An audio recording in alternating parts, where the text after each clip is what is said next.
Hello, everyone. Welcome back. I'm on today with Godfrey World, and we're going to talk about stuff and things.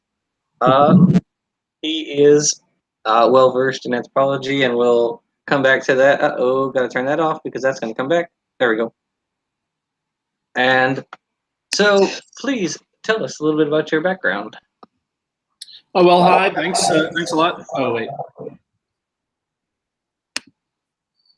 Am I here? Yep, you're here. I had a little trouble when I did the thing with SJ with it giving some feedback. It looked like there was another tab open that had the audio. You can hear me okay now? Yep, you sound fine. Okay. Yeah, so Jackson, it's nice to meet you, and thanks for having me on your show. Really look forward to spending a little time with you. Yeah, I go by Godfrey World on Twitter.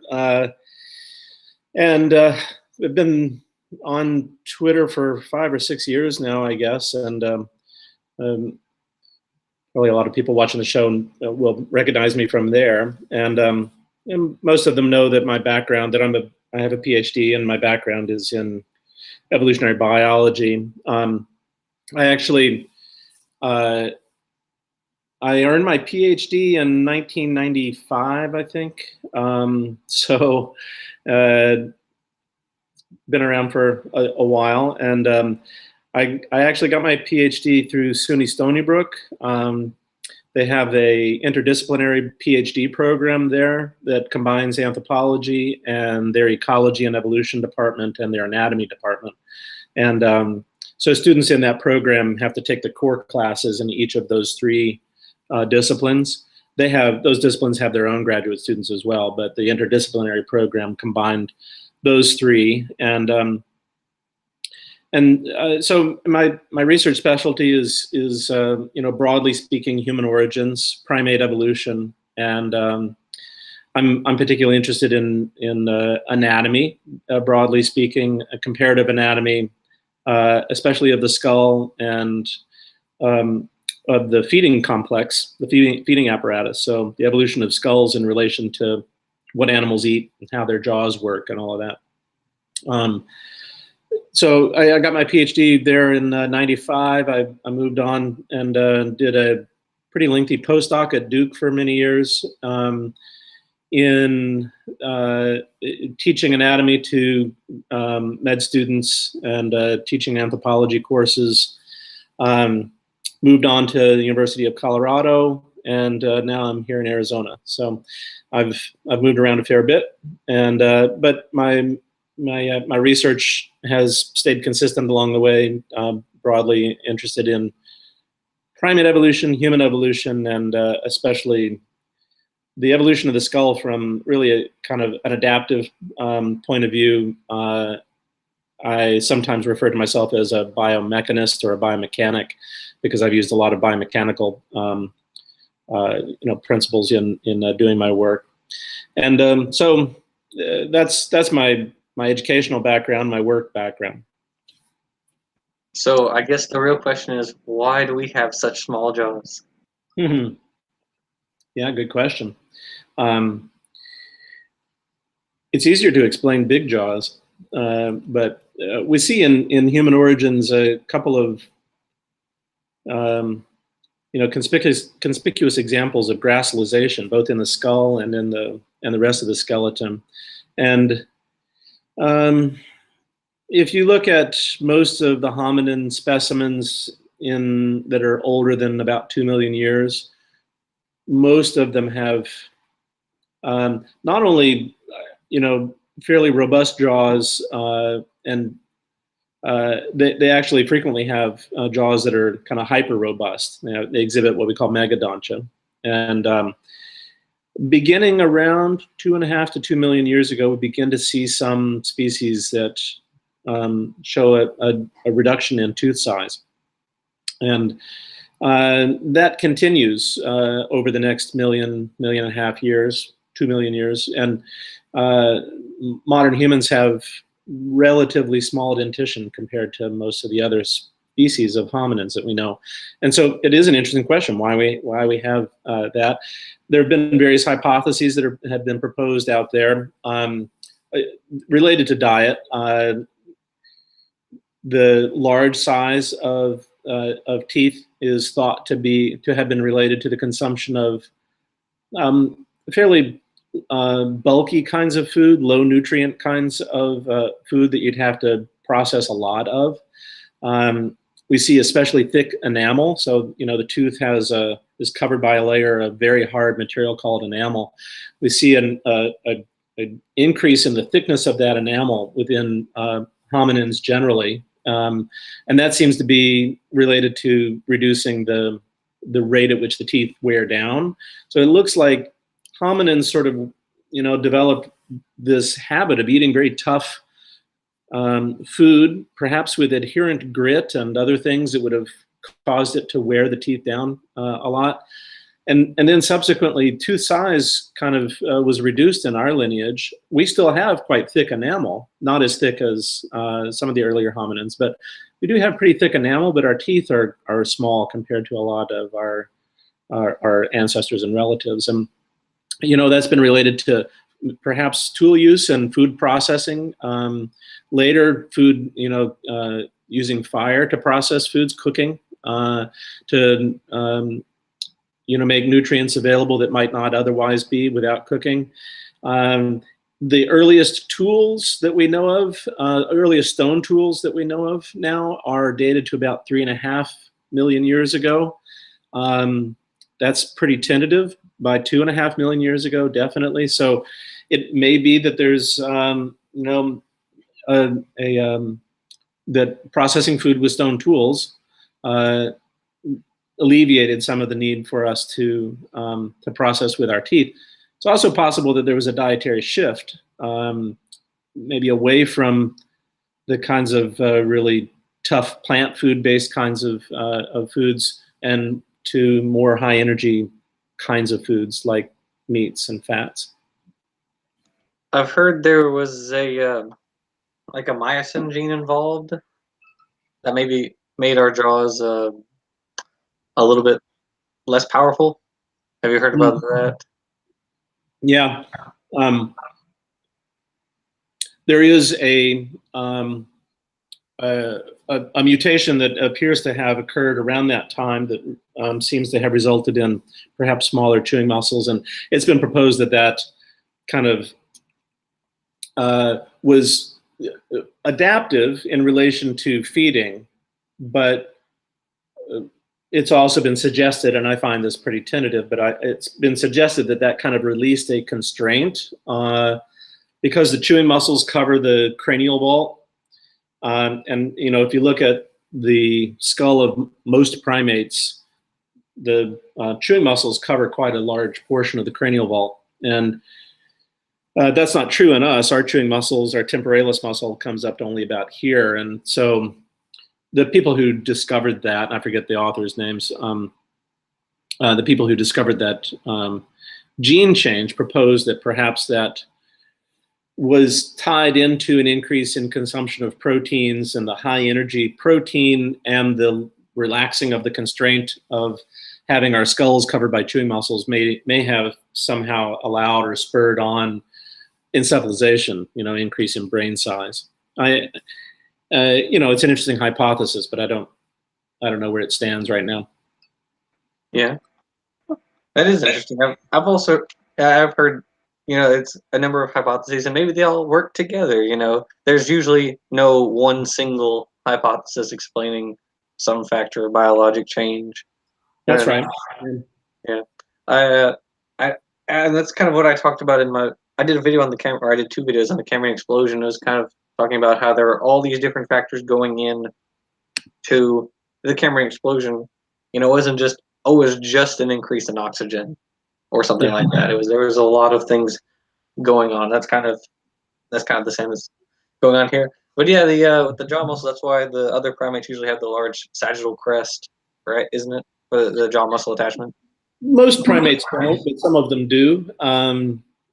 I've dissected the chewing muscles of a lot of primates, and sometimes you see, very large chewing muscles. Here's Here's a primate that does have that crest. Sorry, the sunlight is a little bright here, but you can see this. You see these lines, these ridges on the skull here. That's where the temporalis muscle originates, and you can see that on either side they kind of converge and form a line down the top of the cranial vault here. And that's a kind of a small sagittal crest. You can see it in relief there. And this is a gelada baboon. You find, and this is a male, you find a sagittal crest like that sometimes in some species of primates, but there's a scaling influence on that body size, and there's a gender difference there as well, and also a diet related things. So in some species you see particularly large, well-developed chewing muscles, and others you don't. Yeah. But what I think is really neat is that we have like a very nice gradual lineage, our own lineage, going from our more robust ancestors to us today. We see a very, very gradual transition, which I think is really cool to have, and it just has grown. That lineage, the number of fossils we have representing that lineage has just grown hugely in the past. I mean, I've been doing this. I started in anthropology, I guess, in 1984 or 5 when I went to college, and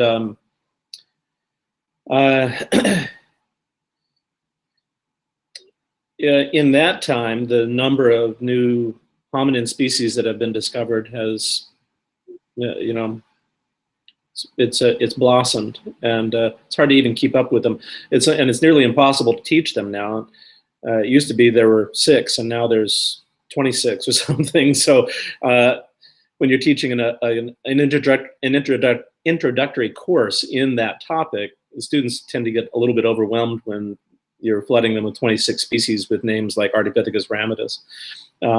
So it actually makes it a little bit more challenging to teach all of that. But yeah, it's an active area of investigation with lots of people doing work in lots of places, finding all kinds of wonderful new material. And you talk about there being how did you describe it? A gradual transition from our ancestors to us. And from what I've seen, it looks fairly gradual. Yeah, I guess what I would emphasize is that's in some ways true. It depends on what data you're looking at exactly. The evolution of our lineage, like the evolution of any lineage, is what we would call mosaic, right? And that's really the thing that has become so fascinating over the last decade or two, is that we used to have a relatively simple notion of human origins. Certainly, the kind of classic view of evolution as a ladder with humans at the top of it, a simple linear kind of process. That idea really predated Darwin, and he was not a fan of that. Of course, everybody recognizes that his idea was a branching. That was Linnaean, wasn't it? Yeah, well,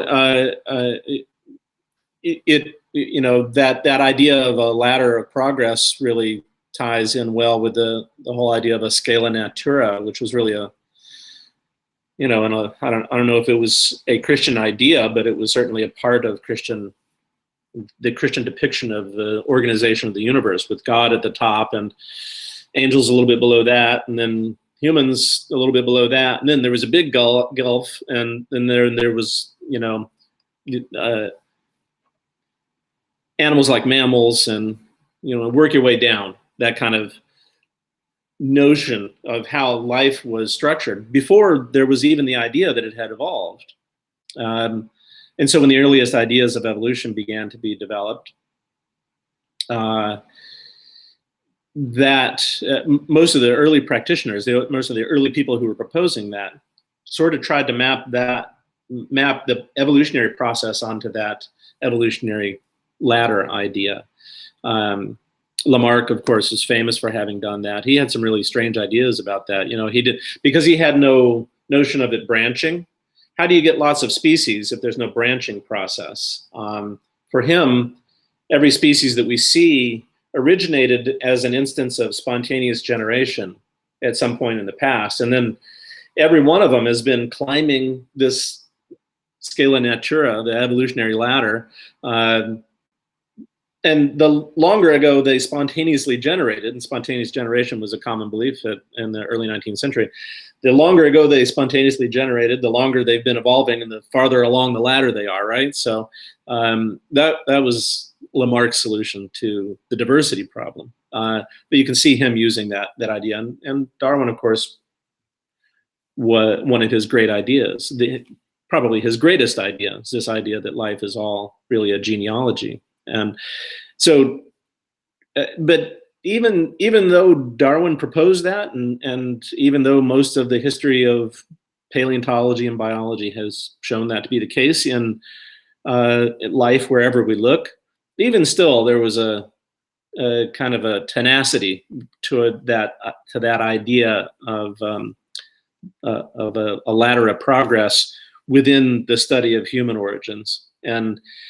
the kind of idea that there was this simple ladder with modern humans at the end of it. And what the 20th century and now the 21st century has shown us is that we're no different. Our lineage is just like all other lineages. It's a branching process, and we just happen to be the one remaining twig on that branch right now, which is a fascinating question in and of itself. But the 6 million year evolutionary history of our lineage looks very bushy, not ladder-like at all. And what that means is that there's a lot of twigs trying lots of different things, and that's where this idea of mosaic evolution comes in, right? It's not like, a creationist would imagine with, a wholesale sort of morphing from something like a chimp into something like a human. What you find is that different aspects of the anatomy evolve in different ways and at different rates and in different times, and not with any kind of a predestination or goal in mind. All kinds of things happened during the evolution of the hominin family that they simply aren't represented now at all. The whole side branches of hominin evolution, of extinct paranthropines and that sort of thing, that they were trying something different. It was all, being driven by their local environment, and it's the evolutionary process. Yeah, I was actually thinking exactly the same. Paranthropus, very funny. Great. Yeah. They say. Yeah, well, that's cool. Yeah. But what I was thinking. Oh, so yeah, the ladder-like progression thing, orthogenesis. I mean, even that has progressed. Even into recent times with the horse lineage is one example where a lot of depictions of it were Hyracotherium, Mesohippus, Pliohippus. Oh, modern equus, yay! When it's like there were, all these different horse lineages that went off in different directions, and then or like a branching bush-like pattern as well. Yeah. Which I guess is true of most lineages, at least that we can see, if not all. Those that we know well, that's what it looks like in all of them. And you mentioned orthogenesis. That orthogenesis is a fascinating idea. It's not really part of modern evolutionary theory. Exactly. It's kind of been, I don't know, some of the literature on the idea of evolutionary constraints has not relied on orthogenesis, but addressed similar kinds of issues. This idea of trends. We do see apparent trends even within human evolution. While it is true that the human evolution looks like a bush with lots of branches, at the same time, if you look at some things like cranial size, the inferred brain size, there seems to be a trend towards increased cranial capacity. There is a trend towards increased cranial capacity. So, that's one of the issues. If evolution is just this diversifying process, then why do we ever see trends like that? And there are a lot of interesting, compelling ideas about that, but they used to explain that with this idea of orthogenesis, that there was a kind of an inbuilt drive in species to achieve some goal. You know, they were heading in some direction, and for primates, they were heading towards us, and that no biologists that I know really accept that idea at all anymore, but you can understand why people were trying to invoke that kind of thing, because we do see what appears to be trends, and there are different explanations for that. Are you telling me that evolution did not have us in mind? What are you talking about? I thought we were planned out from the very first cell. They may have had you in mind, Jackson, but not me. Well, no, maybe. There's, and this is one of the things that I think really rubs, creationists the wrong way. Because they very much like to see humans as being really special. Now, humans are special. Humans are cool. Primates are cool. I as a biologist, I think all species are incredibly cool and fascinating, and the fact that each of them can trace their ancestry back through 3.8 billion years of successful precursors is incredibly fascinating to me. And each of them exhibits remarkable adaptations and a remarkable evolutionary history, and we're like that. We're not special in being special, but our particular thing, our combination of characteristics, our high intelligence, our language, those things are, they certainly have given us a great deal of power. I have to question that high intelligence one. Well, I've been on the internet too long. I know. But still, creationists and Christians broadly, theists broadly, really like the idea. I mean, there's thousands of years of this depiction of humans as being really something quite different from the rest of life. And you tell a creationist that they're an animal, and they'll blow a gasket. They hate the idea that they're an animal, despite the fact that they are very clearly animalia. Right? The humans are animals, and I'm an animal, then I can act like an animal. Yeah, exactly. Sorry, they're not all Southern, but it slips out. Yeah, I know, but you're absolutely right. And there's this fundamental. What it is I think almost a moral divide, right? There's us as the moral creatures, and then everything else that's not. And so, creationists. I never met a creationist that got really agitated when you tell them that ferns evolved. I think I remember you posting that. About. Yeah, that's not what bothers them. What bothers them is that humans evolved. They can't stand the idea that humans evolved and that we aren't special in the way that their story tells them that we're special. I agree. Special in being sinners, totally dependent on God for our existence. And right. No, yeah. I definitely. Yeah. I think there might be a little bit of a lag, but I definitely agree with that statement. I mean, if you look at you ever look at their baraminology stuff, their papers? Oh, yeah. Well, you are saving yourself. If you don't, you're saving yourself a lot of headache. I've looked at it enough. Yeah.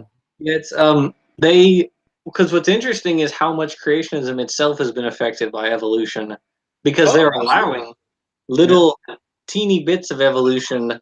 Well, I mean, you can get them to kind of admit large swaths of evolution, as long as it doesn't include humans. But I mean, like, they all say all dogs, all Canidae is one kind, right? But then if you start to explain, the relationships that dogs have with bears, both genetic and in the fossil record, it's like, okay, well, maybe bears and dogs were one kind. Okay, well, what about pinnipeds also? Okay, maybe pinnipeds, bears, and dogs. And so you can get I mean, their notion of a kind, you notice, is always a folk taxonomy. All right, they're most familiar with dogs and cats because we have those as pets, and so they love to say, "Oh well, all dogs are one and all cats are one." But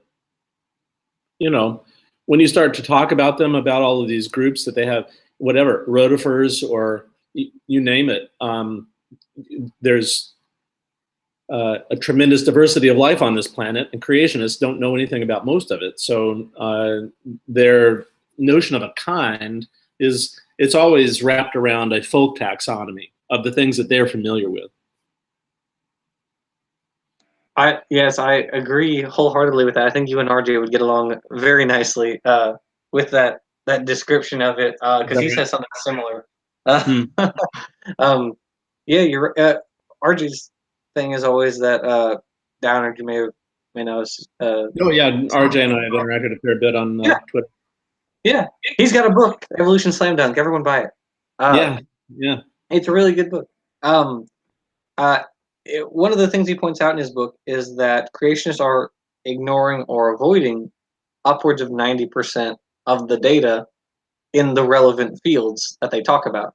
When they go and they try to attack, that's higher than 90%. I mean, he's the guy who does the survey of the literature, but yeah, I would put it well north of 90%. Yeah, it's kind of funny because when he first told me the number, I was a little skeptical. I thought, okay, well, I'm not sure about 90, but then the more that I read the technical literature, the more I read their papers, the more I'm like, yeah, it's probably upwards of 90 at least.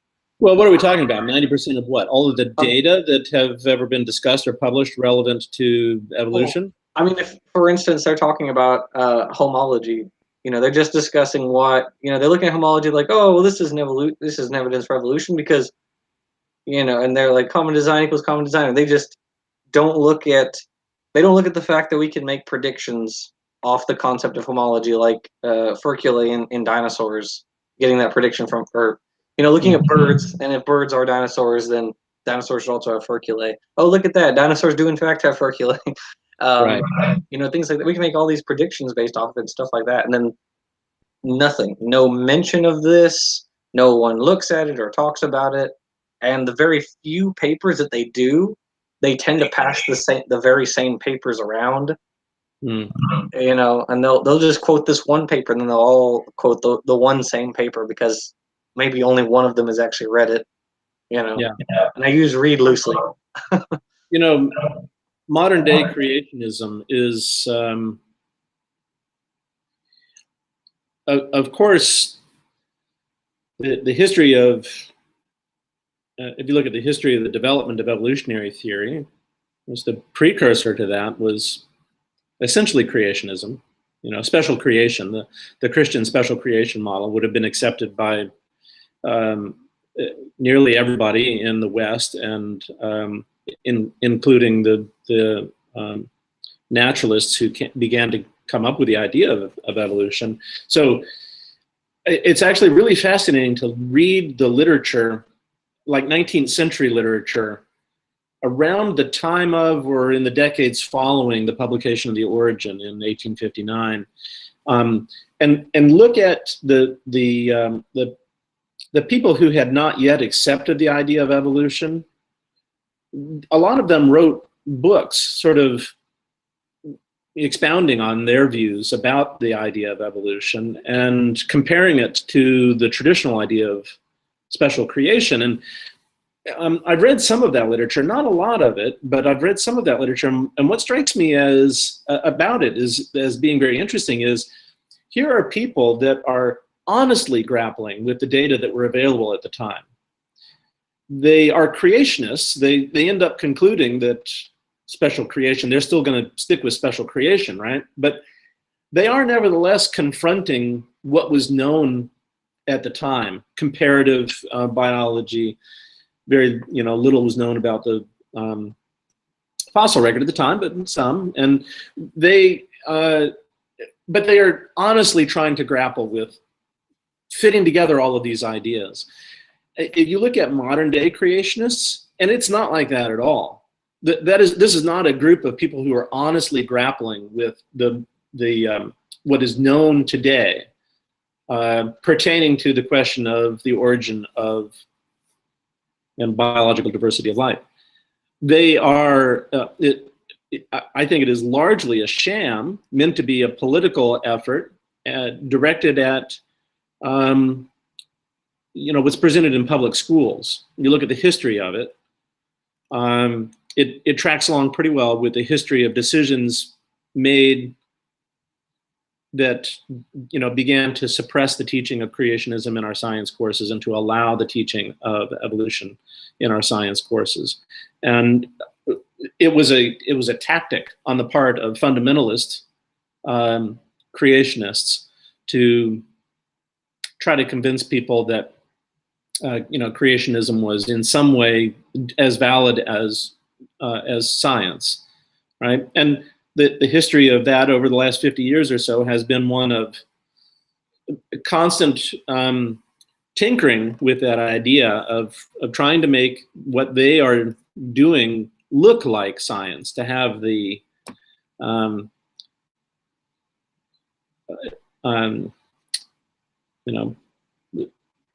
to be held in the same regard as science.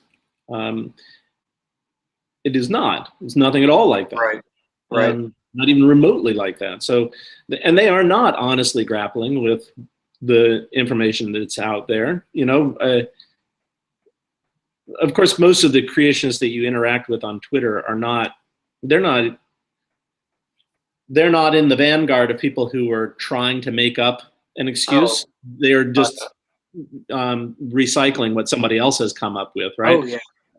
And most of them, they are fully ignorant of biology wholesale, absolutely no knowledge whatsoever of even the diversity of life, much less what the fossil record has to offer. Right.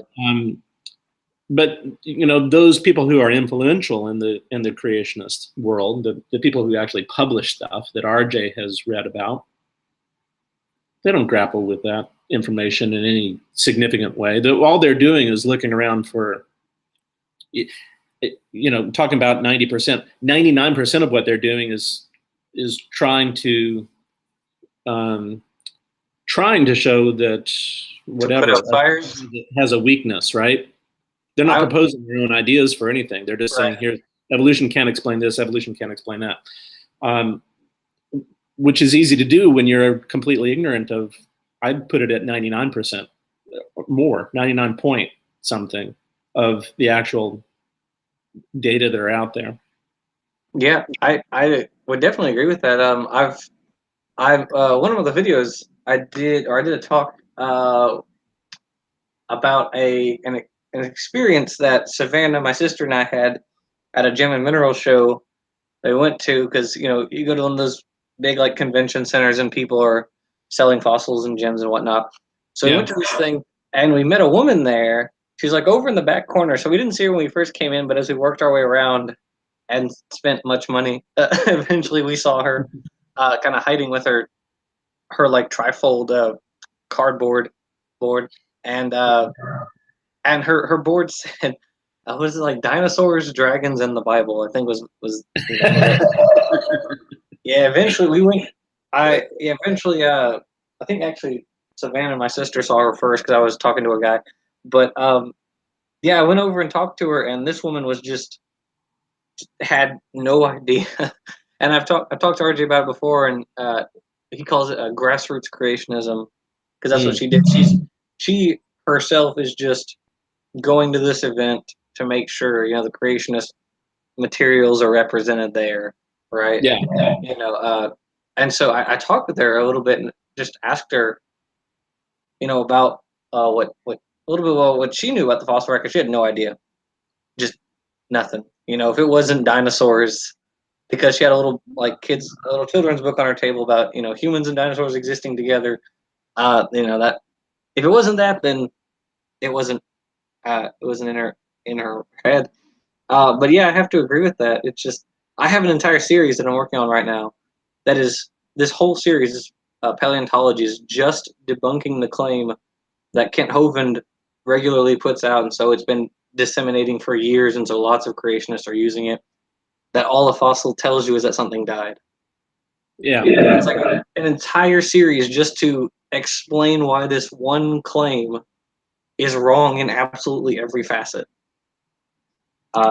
Because it tells you that something lived, and right, yeah, most of what lived isn't alive anymore. right, yeah, and then we're killing off whatever is remaining. But they have no conception of what the magnitude of the fossil record is. Right.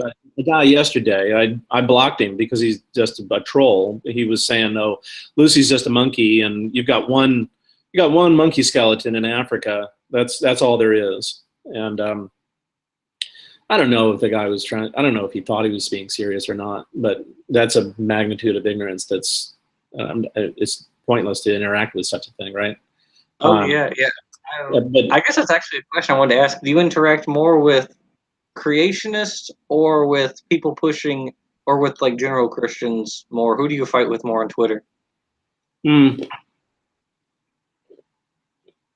don't really know. I don't know. I don't actually know. There's strongly overlapping sets, and yeah, on Twitter, what are my goals? Why am I on Twitter? In part, it's to confront creationists,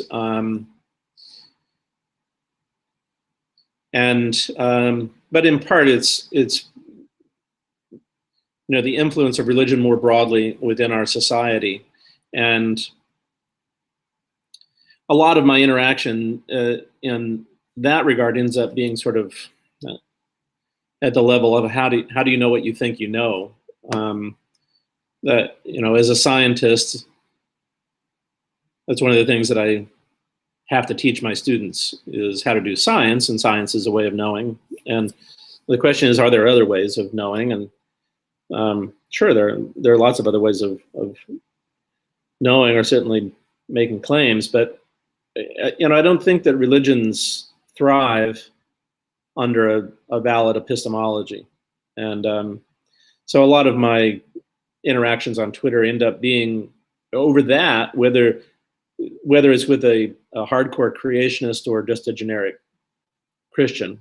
I don't like in society the spread of ignorance, certainly the willful spread of ignorance. And because I teach biology, and because evolution is so fundamental to that, students come into my classes, I have to deprogram them from the misinformation that they've gotten out there. Even if they have learned a little bit of evolution, they've almost certainly learned it wrong. And there is such a strong bias in our society because of the loudmouth success of the modern creationists, where if you even say the word evolution, people, oh, you're talking about evolution. That's you said the dirty E word. Yeah, I mean, how ridiculous, How ridiculous. I mean, evolution is as key to biology as addition is to math. And it boggles my mind that our society is so opposed to this fundamental biological process. Well, I think the reason for that is what you hit upon earlier. I think the people, the main, certainly not your average Joe creationist on the street, but the people at the top, the kingpins like Ken Ham, Kent Hovind, these other guys. And you're right, they're not attempting to honestly grapple with the data. This is about pushing these views, maybe less in Ken Hovind's case, but certainly more in Ken Ham's case, because he's always going on about legal things. To push this narrative, to get people in a voting block, so we can push certain legislation, and perhaps in the end, that's really what it's about. It's not about the science. But I mean, even when you ask them that, science is always secondary. Whether it's God comes first or teaching kids or whatever, it's science always comes second, right? Right. It's the knowledge of man. Right. Whose word are you going to take? Man's word or God's word? Yeah. Uh, yeah. Well, and you notice in that a strong conscious effort to set up what appears to be a dichotomy, right? There's Ken Ham's young Earth creationism, and then there's godless atheistic evolution, and those are the only two options. Yes. And Yeah. in Ken Ham's view, Right. and that just doesn't accord with any facts. If you go and ask people what they think, most Christians accept the idea of evolution, but Ken Ham wants to get them by convincing them that you cannot simultaneously believe in evolution and believe any aspect of Christianity. And it's just false, just absolutely false. But it plays to his advantage, right? Because if you can make it out of two options, and one of them has God and one of them doesn't, then most people are going to go with the first option if they become convinced of that. And there's a fair number of people in our country, at least, who have bought into that. I don't know what the percentage is these days, but something like 35% of the American public will agree with the statement that the world was created approximately as it is within the last 10,000 years. So about a third are young Earth creationists, seemingly. That's horrifying. Yeah, I mean, I don't know, but even some of those, if you ask them other questions, they're like, "Oh yeah, evolution happened," right? So they don't. There isn't a coherent picture in a lot of their minds. But Ken Ham wants to influence those to become paying members of the Creation Museum. Oh yeah, that's actually I think it's a real moral dilemma for us atheists. Do we really want to go, I think a lot of us, to the Ark Park or the Creation Museum, but do we want to give our money to Ken Ham? I think this is a serious moral and ethical dilemma that we all must face at some time or another. I'm going to assume you're being facetious. I don't find that even remotely tempting to go to the. Really? It's not? Oh man. Why? Why? Why would I go to see that? I think I would go there and be, a very quiet person, just go through, see the things, take pictures and whatnot, and report back afterwards. Yeah. I certainly wouldn't want to get, into arguments with people there, because I know they've got guards and whatnot watching for dirty atheists. Really? Oh yeah. Paula Gia, I think, was recognized. He wasn't thrown out, but he was recognized. He said by the guards. I know they wouldn't let, for instance, Aaron Ra in, or Is that right? Interesting, because at public facilities like zoos and museums, I've been aware for many years. I used to. I was in Colorado, and the Natural History Museum there is a wonderful place. The zoo. There was a group that I think was based in Denver. What do they call themselves? BC Biblically Correct Tours, I think. BC Tours. And I saw them on a couple of occasions at both the museum and at the zoo. And this is a group that's, getting homeschool parents to pay them to take their kids to the zoo and to the Natural History Museum and explain to them why all of that is wrong. And it is horrifying. I stood and watched them once, and the tour guide just watched. No, I wasn't gonna. Right. There was a group of kids there, so I wasn't gonna put on a scene. But let me tell you. Yeah, but he was saying, what was it? He was asking why. He asked the group, why do zebras have stripes? And little Timmy raised his hand and said, "Oh, because that helps them with camouflage and makes it harder for lions to catch them." And the guy said, "Well, no, we know that cannot be the case, because lions didn't eat zebras in the Garden of Eden, and so they wouldn't have needed any camouflage. And So we know that tells us that zebras have the stripes because God felt that they were beautiful, and that's why they have them. And to see an adult standing there and doing that to a bunch of children is horrifying. And I knew from talking to people who work at the zoo and at the Natural History Museum that they, like any sane person, were horrified by this. But of course, they wouldn't have been inclined to kick the people out, and they certainly wouldn't have been allowed to kick the people out. Absolutely right. But it would have cut across the grain of open dialogue that most of us find to be virtuous to do that. But when somebody's using that to indoctrinate children into that kind of thing, that's a moral dilemma right there. What do you do then? We get rid of children. It's funny that specific example was brought up. Actually, RJ did in his video with Apologia. He talked about rabbits, because herbivores have the eyes on the side of their heads, to look for predators, whereas the predators generally have the binocular vision, the eyes facing forward. Yeah, and so predators anyway. Do what? Nocturnal predators anyway. That's yeah. My good friend Matt Cartmill's visual predation hypothesis for primate evolution. Well, that's really cool. Yeah. Something we'll have to come back to.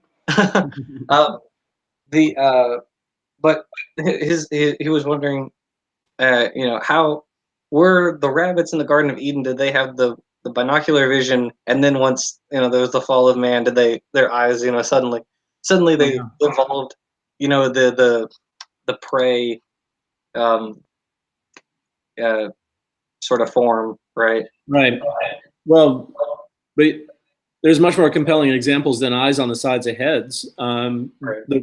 The world of life is full of all kinds of amazing, incredibly cool adaptations to allow organisms to parasitize one another or whatever, things that are incompatible with the Garden of Eden kind of scenario.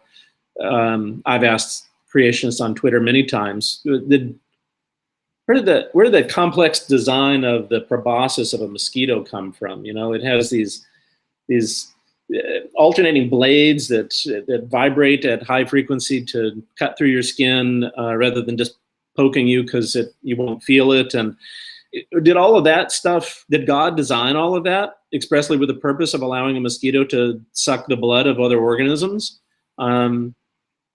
Or they'll say, well, that's all the result of sin. So, okay, so did sin design the complex anatomy of a mosquito proboscis?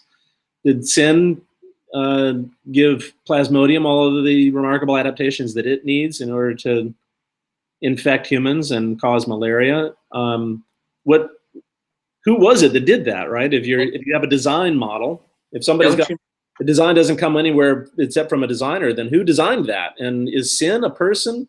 Where did all that? No, I've never gotten even close to an answer to that one. They always fail and run away. Well, I have to say I'm surprised. Because I just came up with an answer. Clearly, the proboscis was used for eating tomatoes before the fall of man. Yeah. I'm honestly surprised no one's come up with that yet. The tyrannosaur has the gigantic sharp teeth for crushing melons, which is very funny. Really? Oh, absolutely! It's in their movie that came out with Genesis Paradise Lost. That was several months ago. You had the T-Rex eating watermelons. If you, I don't know if you do. Do you ever go see apologetic movies that come to your theater? You ever go see? No. On the same principle that I'm not about to give those guys money. Okay, fair. We some of us like to watch them and make fun of them or do videos about them, things like that. But yeah, well, I can understand it as a perverse sort of entertainment, but yeah. But that was one of the things in there. But they also had Ray Comfort in the movie, and one of the funniest things was in the garden they had bananas, like human selected bananas, like fresh produce bananas, and so Yeah. somehow Adam and Eve had perfected farming while still in the garden, which is funny because Ray of all people should know better. You would think. Apparently, he hasn't learned his lesson with bananas. I guess not. He's yeah It comes as a surprise to nobody. yeah, Right. which is funny because Strike one is somebody who's good at learning lessons. yeah, I mean to be fair, you really don't hear much from Comfort anymore. I've kind of noticed, but he seems to be I mean, he's still out there doing stuff, but he's not on the radar anymore today as much as he used to be. I don't think. No, I don't know. Some change in strategy. I've seen a lot of them come and go. I had the misfortune of seeing Dwayne Gish in person debate. Really? Yeah. Wow. And you know, the Gish Gallop that's named after him was on full display there. You know, this tactic of just throwing out a bunch of junk and there's no way somebody can respond to it. And you know, that was in the early days when I was learning about all of this stuff and learning about these kinds of tactics that were being employed by creationists. And it's clear that creationists love the idea of debating a scientist because the audience members will naturally assume that here are two equals that have been yes, one absolutely. another. I mean, all humans are equal, fine, but a creationist is not the equal of a scientist when it comes to honestly approaching reality. And they take advantage of that perception, though, you know, a creationist versus a scientist. Right. And so you really, even if a scientist were to win such a debate, they've lost from the beginning because the perception is that they, you know, the perception was that A, scientific conclusions are influenced by debates, and B, a creationist is somebody the scientist is willing to debate. And I think that's a bad message on both fronts. So only ever once did I do anything even remotely like a public debate. And yeah, it wasn't an in-person, it was on the radio. It was in Colorado, in like Idaho Springs, Colorado, a tiny little town. And there was a tiny little radio station there, and they did a show literally out of a shack. The show was called All Things Reconsidered. And they called me to come and debate a guy who was a physicist. I don't remember his name, but he, you know, he probably was a pretty good physicist. I think he had been a student of Murray Gell-Mann, the guy who I think coined the term quark. So, you know, pretty high level physicist. And the guy, we were in person, of course, at the radio show Shack, and he was a delightful elderly man, and it was actually really interesting because he wasn't one of the trained creationists that you encounter so often anymore. He was just a guy that he kind of thought that there must be a designer somehow, and as a physicist, he thought he was really smart, and I'm sure he was, but he didn't. He was trying to honestly express his opinions about stuff, and really didn't seem like he had done that kind of thing very much before. And so that was fine. That was harmless enough. There were probably 4 listeners, but I wouldn't do a public debate with a creationist because it meets their goals, and it's a very cool way to try to educate people. That's a very what is it, Dawkinsian way, I guess, to go about that, because that's always Richard Dawkins always been like, I'll talk to, a religious person as long as they accept evolution, like John Lennox or, Cardinal Pell, whomever. But Yeah, yeah, no, I was opposed to the Bill Nye, Ken ah, Ham. yeah, Um, I didn't think that was a good idea. yeah. You were not the only person. Definitely, I know there were a lot of people out there who were against it. I really at the time that was really the first debate I ever watched.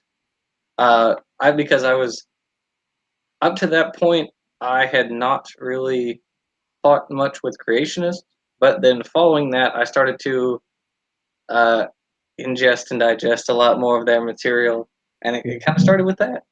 Mhm. Interesting. Wow. Um, it seems like just yesterday to me. my my younger daughter.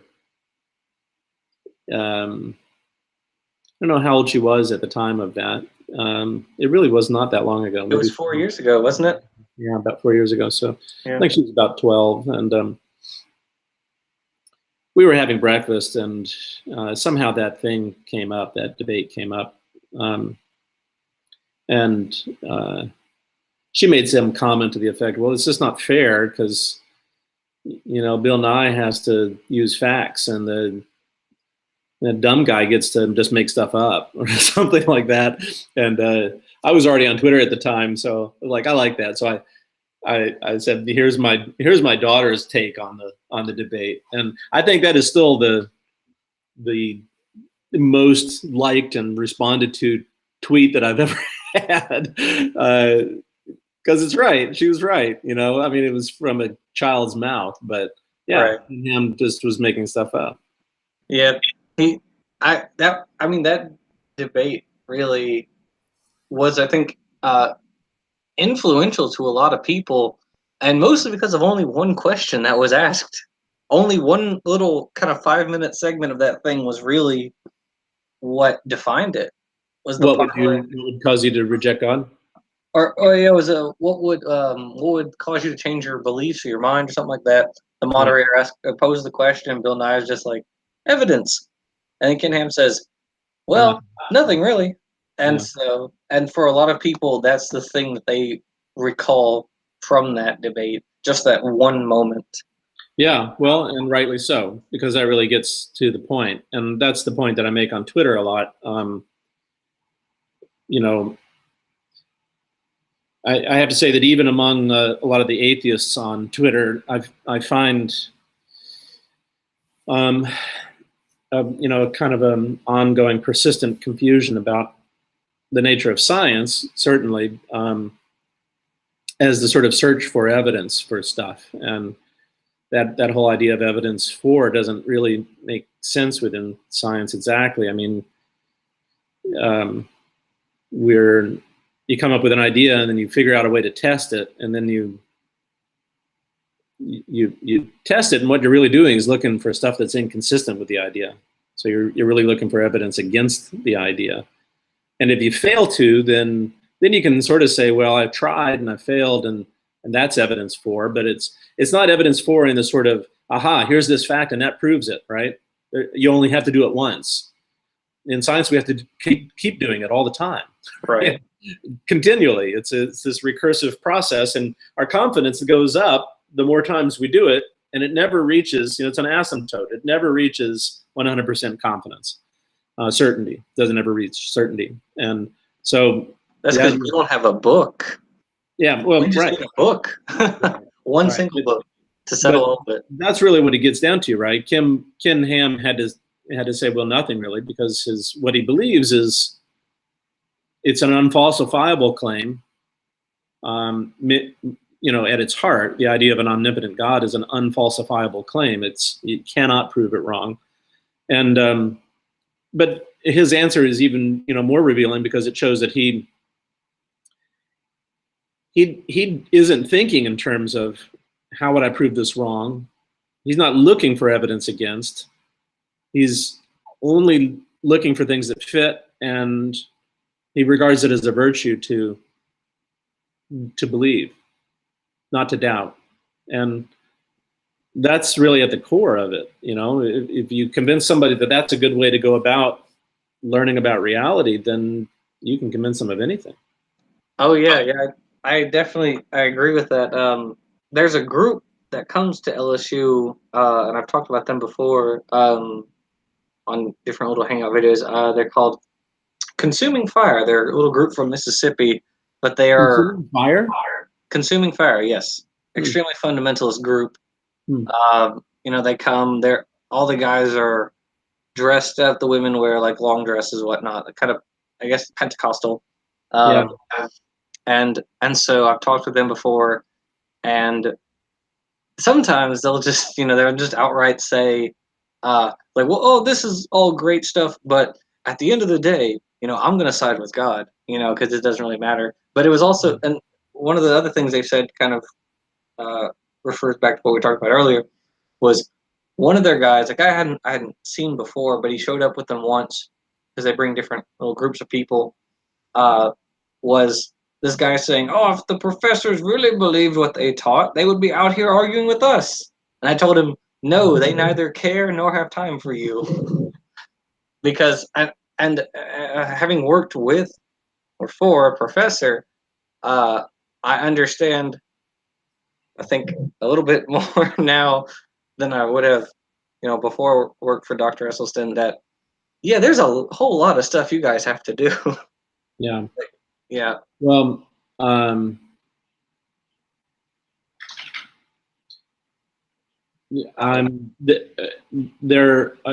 most of my colleagues don't pay attention to what's going on with creationists at all, not at all. And I think that that's problematic because the creationists are influencing society, and we're not going to learn anything about nature from creationists. So as somebody who's fascinated by nature and just wants to learn about that, you don't need to go to a creationist. They're going to get nothing. But our students come into our classes having been influenced by this, and so I think it's important to understand the dimensions of that influence. And but you're right. The fact is that most scientists really, they're pretty unaware of the creationists, and that really couldn't care less.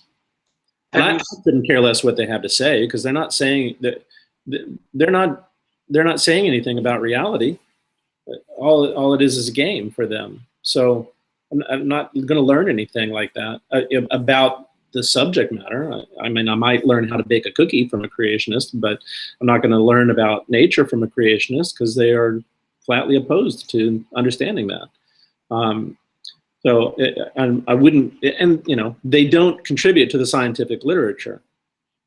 You don't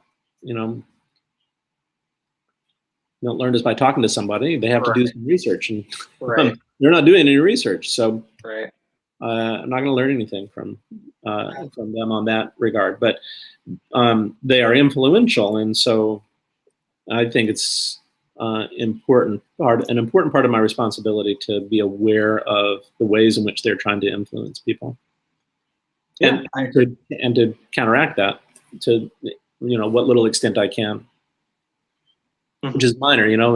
I go on Twitter. I've been active in small ways throughout my career in that regard, because I'm busy doing science and teaching people. But I do think it's important to be aware of that, and increasingly, because I think there's a growing trend towards, I don't know what you want to call it. What do you call what's going on with the flat earthers? And I mean, is anti-intellectualism a fair description of that? I don't know. It sounds kind of elitist. Right. It does. Right. But what is that phenomenon? I don't even get that. Right. Yeah. It's really not radically different from creationism, I guess. But that's a weird thing. I don't get that. I don't understand what motivates somebody to deny that much of reality. Well, yeah. One of the funny things I find is that the people who tend to be flat earthers tend to be young Earth creationists. Yeah, That's a fun little side bit, but it yeah, just most makes of it them worse. are. Not all of them, but most of Oh them. Yeah. yeah, yeah. The ones that I met one at LSU, and he was definitely a young Earth creationist, and he was Mm. a total Gish galloper. I was there because I got him talking about young Earth creationism, and then explained how we can make predictions using evolution. I gave him one example, which was Tiktaalik, and he said, "Okay, but what about this?" And then we had a physics student come along and was trying to explain stuff to this guy, and he just wasn't having any of it. Of course, to him, it was God's soldier, defending the front lines out there in front of us, evil college students. Yeah. Yeah, it was a hoot, but uh, yeah, you're right.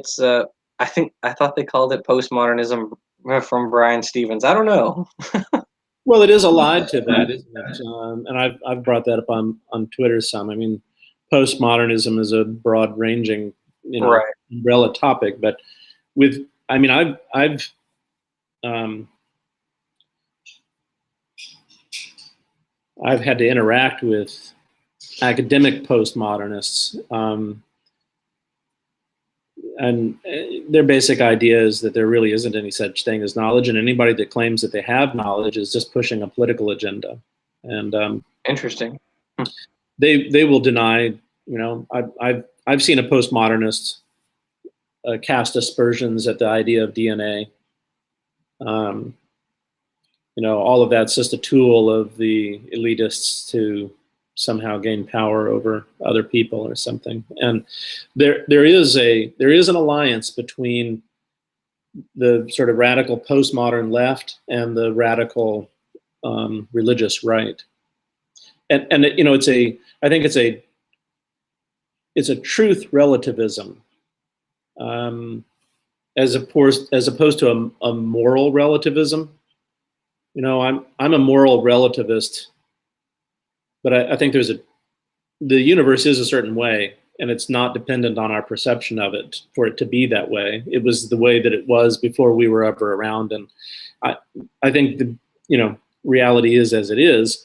But a truth relativist, like a postmodernist, a total truth relativist, that there is no truth at all, right? There is no reality at all. It's all made. It's all a political agenda. A hardcore postmodernist. Right. And in a lot of ways, the religious right is that way as well. They certainly share in common that they reject man's knowledge, right? Anybody, a human trying to make claims about what's true, is they'll bat aside. And they're also similar. Both sides are similar in believing in a kind of in a moral absolutism, and they don't trust people who don't embrace that idea of moral absolutism. Um, the guys in the middle are just saying, morality is what people make it. They don't. Moral absolutists don't.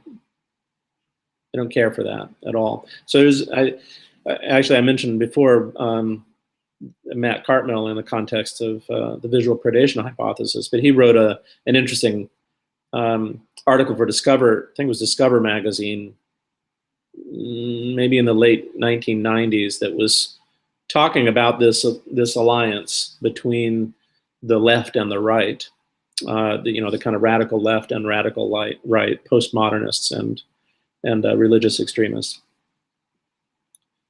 And they don't. There's a lot that they don't share, but in their approach, there's a lot of similarity there. Yeah. Yeah, definitely. I hadn't really thought about it from the. I don't know. I guess I hadn't really compared the postmodernists really to the very religious bunch because they hate each other.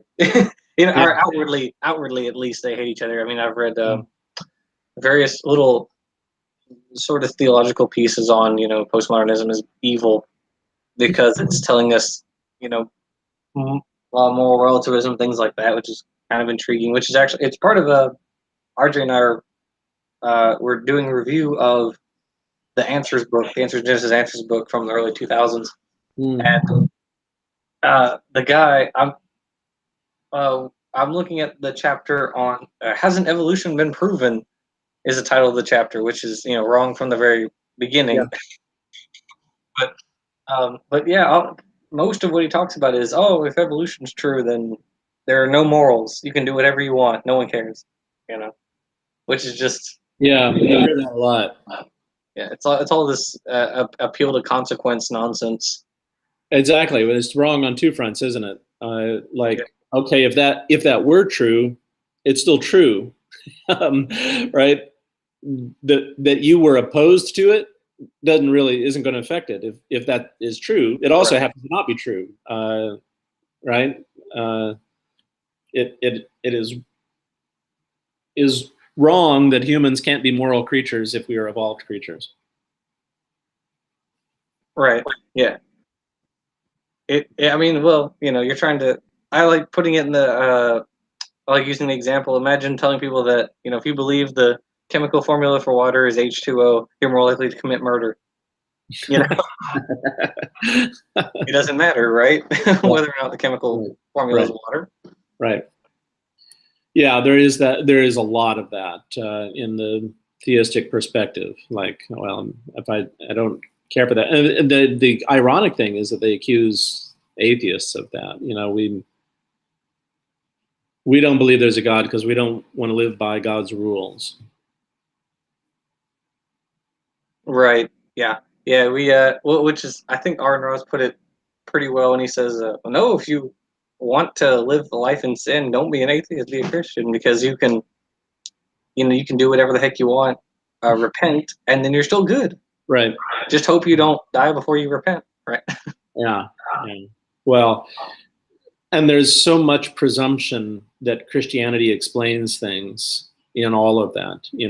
Oh, you can't. You're an atheist. You can't be moral. You can only be moral if you're a Christian, or if you're an atheist and you're moral, you can be moral, but you're really just living by Christian rules that you're borrowing, or that God has planted in your brain, or something, right? So even though you deny God, you still get if you're either immoral, or if you're moral, you still got it from God. And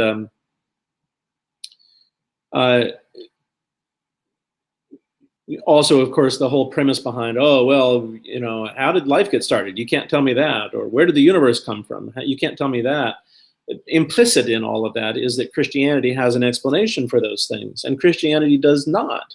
It does not explain any of those things. And I ask people Christians, that a lot on Twitter. Okay, you want to say your God created the universe? How? Tell me how. Where's the model of divine creation? His nose, snapped his fingers. Yeah. Look at the kinds of explanations that scientists offer. And I've actually done this before. I've asked them, explain something simple to me, like, I don't know, a combustion engine or anything. Explain something. How does something work? Something simple. And they'll say, oh, well, this does this and this does that. And then, and they give me a beautiful explanation.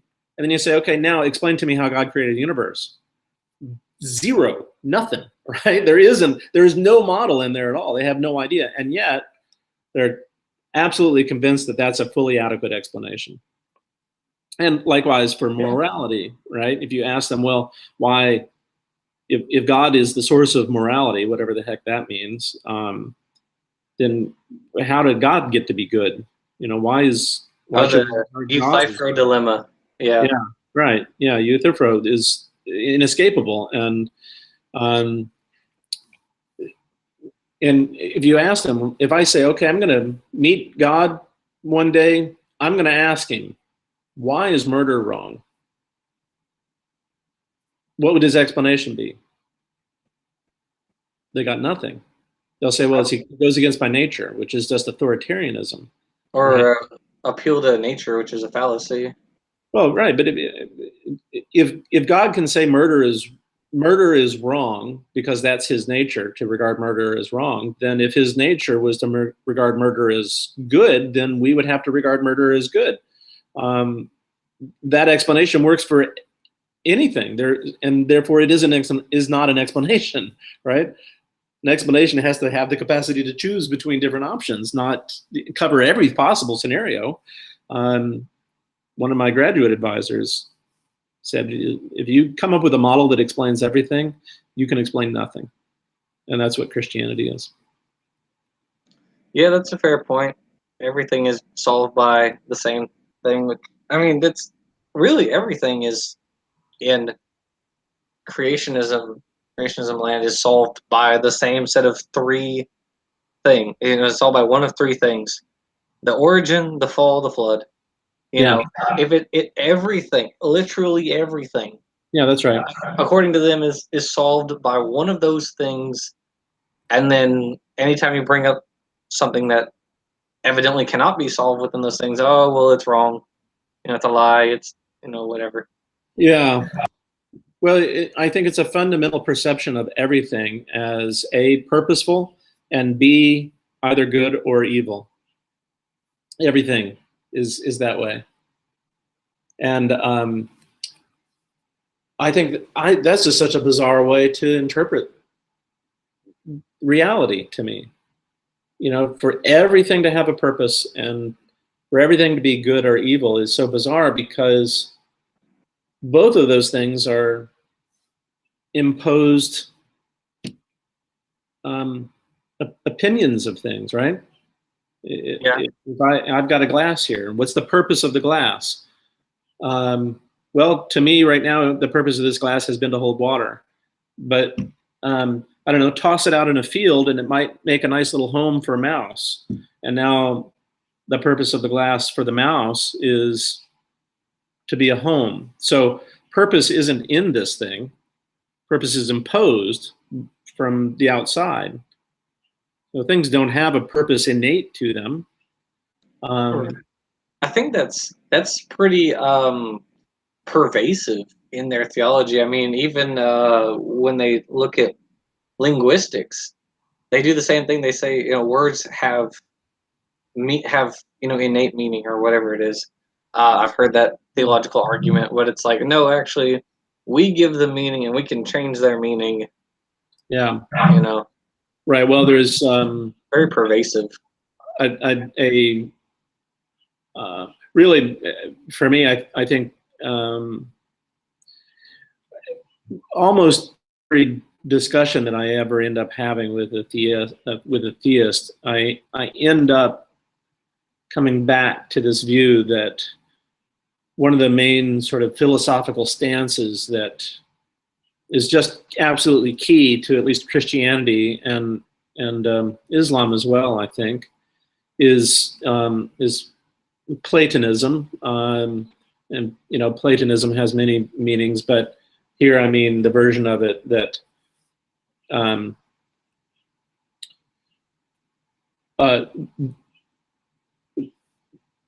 that posits that there are, that things have an essence that is.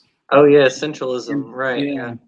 That it's independent of their physical existence. Plato had this idea of the world of the forms, where the perfect essence of everything existed. And Plato was fascinated by numbers.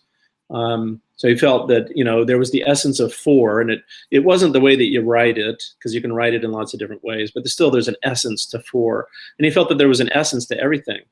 There was an essence to this glass, and an essence to me, an essence to a human. And that kind of essentialistic thinking, I think it's a cognitive bias in humans. I think it's helpful, not even just in humans. Organisms tend to categorize things. It would be hard to interact with reality if they didn't. You're a horse, you're out in a field, and you're looking for something good to eat, and there's all kinds of plants around, and you eat one, and you think, oh, that's pretty good.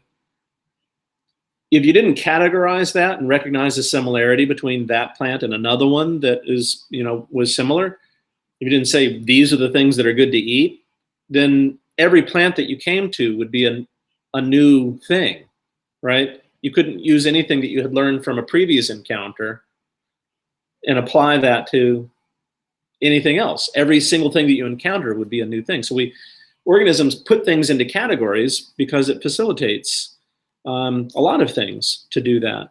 But Platonism is basically the view that the categories themselves are real. And I don't think that they are. I'm philosophically a nominalist. I think that, you know, we make categories and we slap labels on things, um, and that those things aren't real. But very often when you have a debate with a theist and they say, oh, well, how do you account for love? How do you account for logic? How do you account for blah, blah, blah, blah? And everything that they mention is an essentialistic category, right? It's not a thing that exists. It's a category that Right. we put things into and we've slapped a label on. And very frequently, they're ones that have an emotional attachment to them, right? Love. Oh, you don't believe love exists? Boy, you really are a heathen, right? No, I don't think love exists. I think that a suite of emotions occurs in us that we call love. We put a label on it called love, and it's every bit as powerful and meaningful to us to experience, whether or not we think that it exists outside of us and have, you know, put a label on it. So, but when they will cite those things and say, well, how do you explain love or logic? As though, you know, you have to come up with a cause for those things. And then of course, God is the cause, you know, and it's no more a cause of that than it is of things that actually do exist. You know, again, how did God create anything? There's no model of divine creation there. And there certainly isn't a model of divine creation for love or logic, which logic, you know, has an actual written history to it. We see humans inventing logic, but that invoking of essentialistic universals, and then a demand to know how those are explained or caused, is absolutely fundamental to Christianity, and you can actually trace the history of it. It's Aristotle and Plato were injected into Christianity in the centuries right after it originated, and never the two shall not meet. Right? They're inextricably intertwined now, and they're raised to think that way, right? And I think we are innately predisposed to think that way. It's hard to learn that those categories, what they really are, right? It's hard for us to step outside of our brain and see how our brain is thinking about the world. Right. Yeah. I mean, it's, you know, how how do we think about what we think about? That's, you know, the crux of RJ's his Tortugan model is Tortugans are, you know, the people who don't think about things they don't want to think about. Right? Yeah, that's a great line from Inherit the Wind. Yeah. Have you seen Inherit the Wind? Have I? And I'm probably gonna get yelled at, but no. Jackson, yeah, you got to go watch that. I mean, it's fun. It's a good movie. Oh yeah, yeah. It is inaccurate in some interesting ways, but I actually read a book about the Scopes trial, a history of the Scopes trial some years ago, and duh, yeah. Oh my God. Oh, I was Inherit the Wind. I totally lost my mind. I was thinking about. You have seen it? I have. Yes, I saw the remade version. Yes. Well, the original had Spencer Tracy and Frederick March. Yeah, that's where RJ got it. It was great. But there's that line in there, you know, where Spencer Tracy has Frederick March on the stand, and he's asking him how old things are, and the day age kind of thing, and is a day really a day, or is it really a, you know, and Frederick March says something about, you know, he gets flustered. He ends up saying things. Well, I don't think about things that I don't think about. And Spencer Tracy says, well, do you think about things that you do think about? And it's a fun movie. Yeah. So. Yeah. You made RJ very happy just then. Yeah. As I just put in the comment section, I was thinking Gone with the Wind, not Inherit the Wind. Oh yeah. No, Gone with the Wind. Yeah. I mean, that's too, but that's an endeavor, but it's almost 4 hours long. But yeah, I have read a little bit of the history of the Scopes trial, and I've seen that it's, you know, if you want an accurate view of the Scopes trial, don't watch Inherit the Wind, right? Right. Yeah. Yeah. It's accurate in some ways, but right. it's not accurate in important ways. I forget, Larson, I think, is the guy's name who wrote the book, a relatively recent history of the Scopes trial. I actually have upstairs a newspaper from the time hanging on my wall about announcing the verdict of the Scopes trial. Of course, he was found guilty. Oh yeah, he wasn't charged. Charged $100 that he never ended up paying, if I remember correctly. Right. Well, and the whole thing was a setup, really, right? By the ACLU, yeah. Yeah. But that happens all the time, if there's an unfair law, people challenge. Plessy v. Ferguson was another example of that. Yeah. So there are lots of things to set. What do you call them? Not examples. Precedents. There you go. Got to set precedents. Things like that. But anyways, so we've been talking almost an hour and a half. Is there anything else really you want to add? Oh no, not at all. I mean, we could probably talk for many more hours, but nobody wants to listen to that.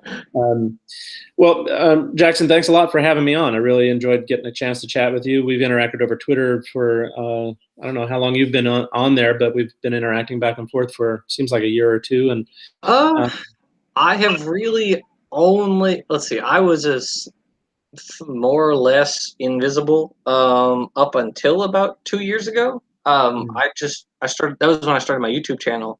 And so I've been slowly accruing followers, and that's why I've got you on here, so I can get more followers.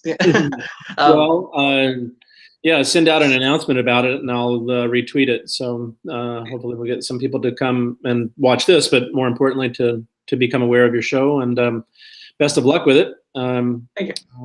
I really enjoyed getting a chance to chat. Yeah, I definitely enjoyed the talk. I like picking brains a lot on this show. I've had a lot of interesting people. I've had young Earth creationists, scientists. I've had a lot of interesting people. Well, I probably didn't give you much in the disagreement line to sink your teeth into, but all right, I got to ask then: is cereal a soup? Is cereal a soup? Are hot dog sandwiches? Yeah, no, cereal is not a soup because I don't eat it with milk, so it's not even totally liquid. So the argument was like something about the definition, like what makes a soup, because it has like a broth or whatever. I don't know. It was a whole thing a number of years ago. But is a stew a soup? No one cares about it anymore. Yeah, the whole hot dog sandwich thing is. Is water wet? Silly and that's another one. That's kind of a more. Thank you for sparing me from is a hot dog a sandwich debate. I'm glad to not have been put on the spot over that one. Yeah, so we have many heated debates over whether hot dogs. But here I'm gonna parlay this, right. The category sandwich isn't a thing, right? That's an invented thing. So that's why it's such a stupid inane debate. There we go. If we want to call it, if we want to put it in that category, then go ahead. There is no sandwich. We're not discovering something, right? There's not a great sandwich in the sky that we've discovered there. Right. There is truly no sandwich. Yeah. But anyways, all right. Well, thank you again for coming on, and thank you everyone for watching. So I'm going to end the broadcast. Thanks, everybody. Bye. Bye.